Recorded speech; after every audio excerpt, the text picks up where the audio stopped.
Hello guys, welcome to my page. I'm your America. I'm your bestie. Hope you're good today, guys.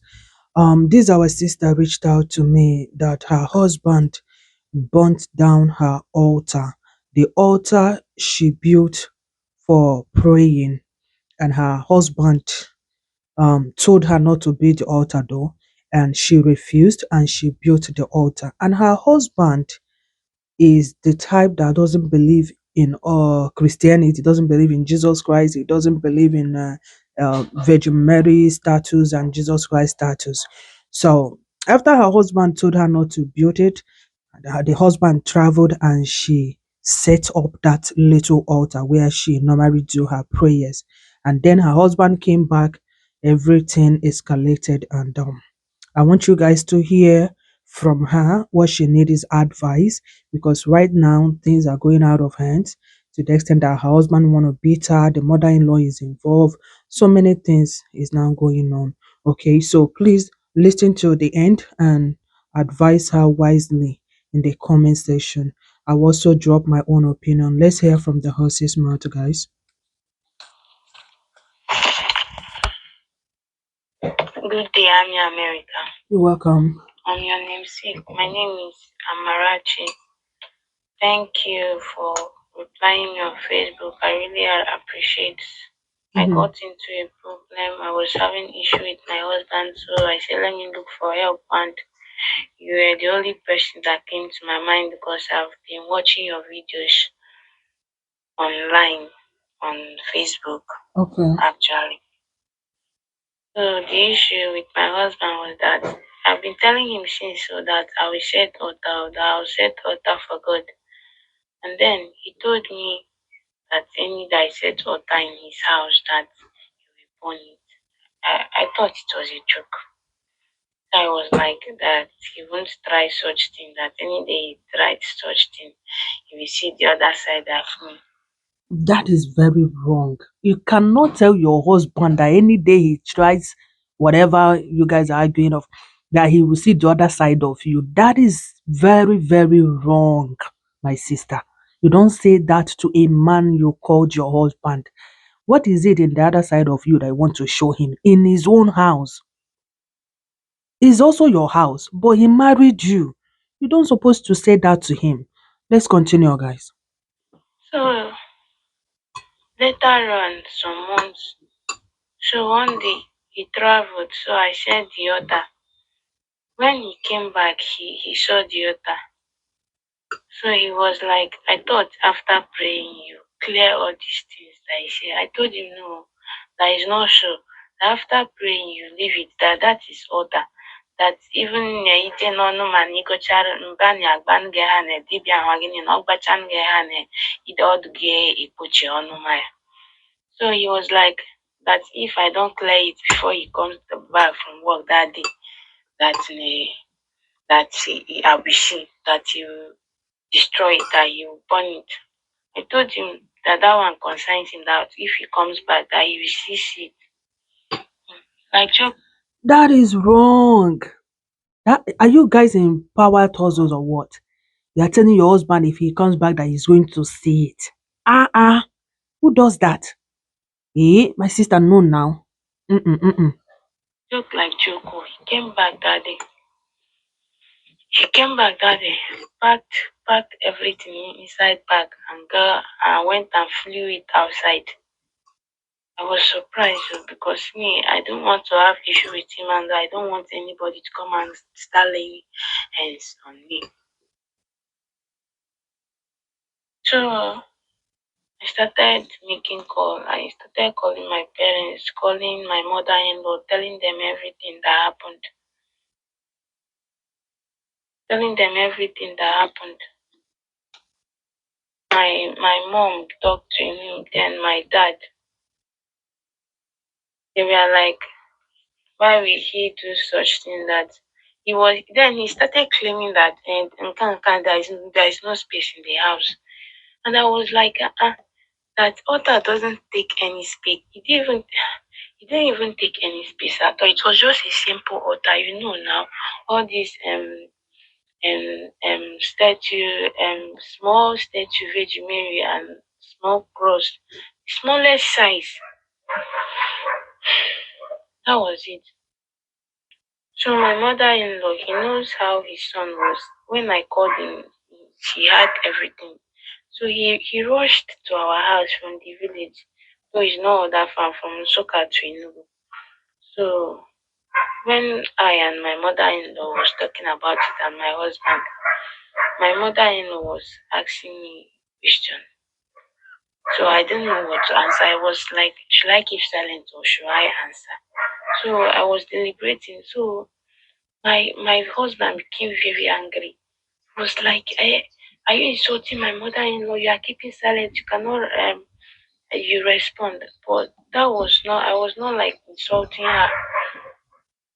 So he became angry. That thing that he brought it because when my mom and dad talked to him, he brought the bag inside. Then when he got angry that I kept silent, he went and picked the bag of that altar stuff and flew it inside the bush. I kept silent. Then he came back. My mother-in-law was dragging with him. He even wanted to was dragging with him, telling him not to throw that stuff, but she refused. My mother-in-law was only able to snatch back one statue. Then he flicked all others. He came inside the parlor again and was like wanted to beat me. He was like, "Where's your phone? Where's your phone? Where's your phone? Say it's your phone that you are using to communicate. Where's your phone? Where's your phone?" He wanted to beat me. If not for my mother-in-law preventing him from beating me, I don't know what would have happened. So I told him where the phone was, and he went and seized my phone. He seized my phone. The next day he brought it out, but he locked it. I don't have access to it. I cannot make call. He said I can only answer call. I still kept silent. So what he was saying was that there is no space in the house. That any day we start living in a comfortable house, I can have the altar or even have a room for my altar or even in the corridor and make the altar. I kept silent. So that kind of stuff. I know my husband doesn't believe in God. Doesn't believe in God. He's a traditionalist. Ọ bụrụ na ọ na-agwọ ọgwụ but ọ na-like iji nke ndị dibịa ma agbamanie ha.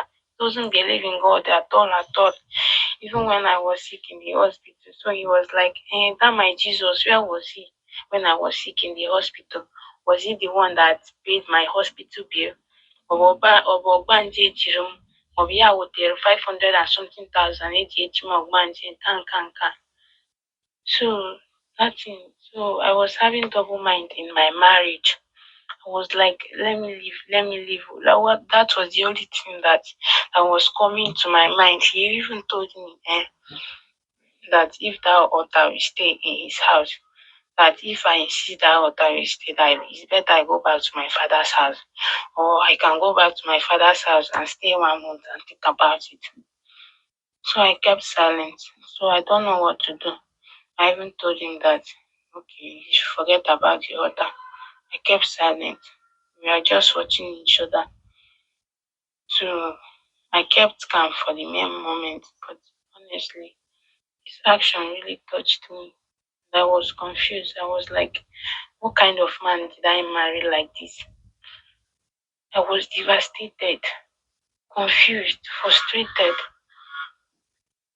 It was like, ị gara n'azị igomama ịbịa n'ihu mmadụ inyere ụkwụ ka nsị ọ bụ saraka m na-eme ihe dịrị ọya ọ bụ saraka you know all this thing they say even Bible say it give Caesar to what belongs to Caesar and give God to what belongs to God. You know at times mmadụ na-eme saraka abụghị ọgụgụ ọma. So he was like nne m na-agụ ọma. I told him no be so. Why will he say such thing? After everything he said, I kept silent.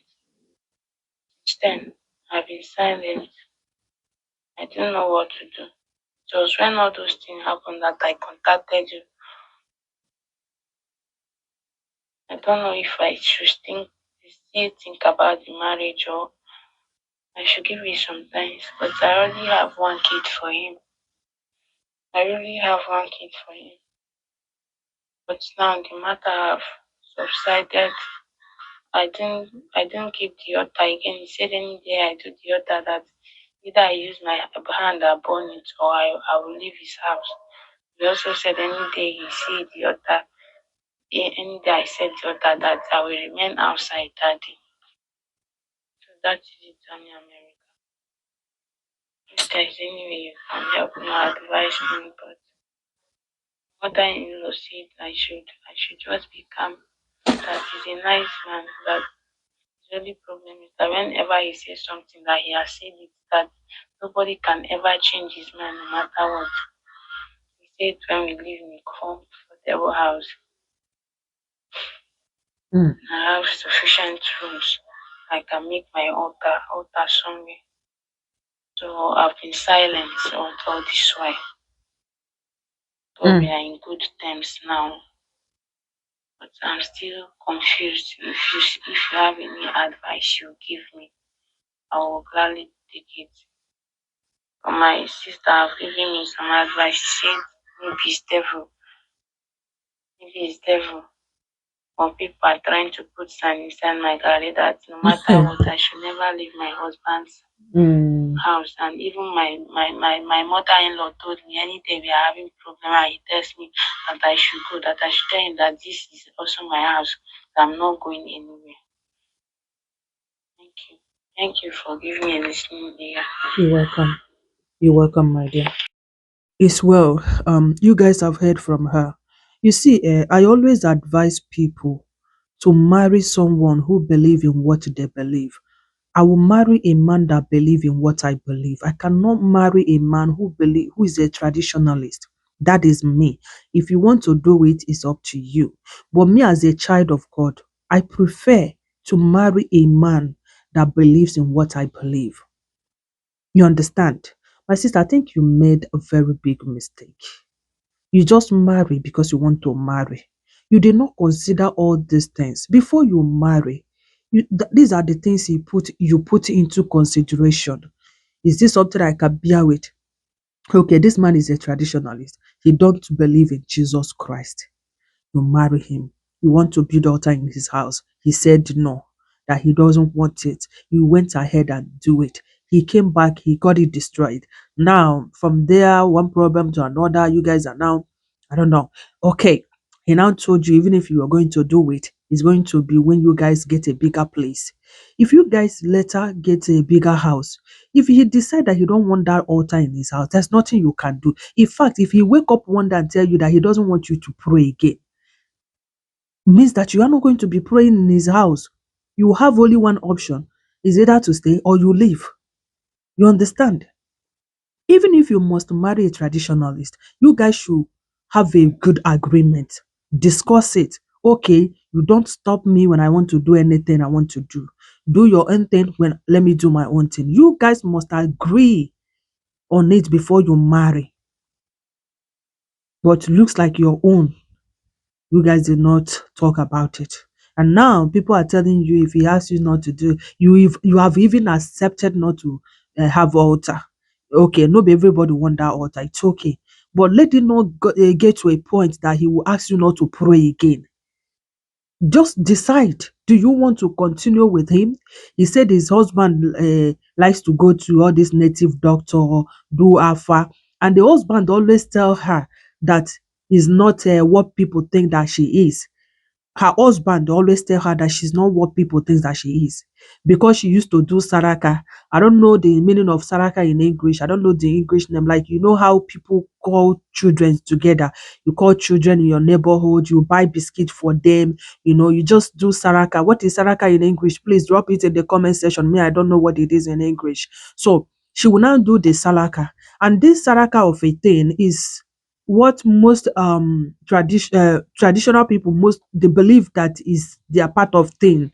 You understand? So her doing it, her husband always use her to talk to her that she's doing saraka, that she don't really know what she believes in that she's serving two masters. She's doing saraka. That means that she's serving his own God, and then she's claiming that she's a Christian.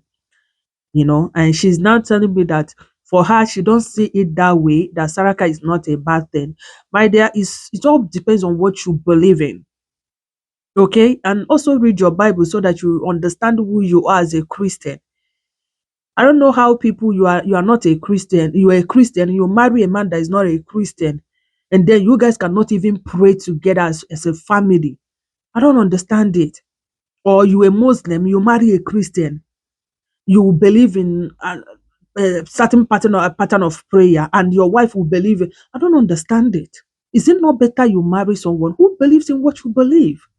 So that when you guys have problem, you guys can put hands together and pray. And not when there's a problem, your husband will start going to native doctors to do iwafa to find a solution in a traditional way, and you will face church.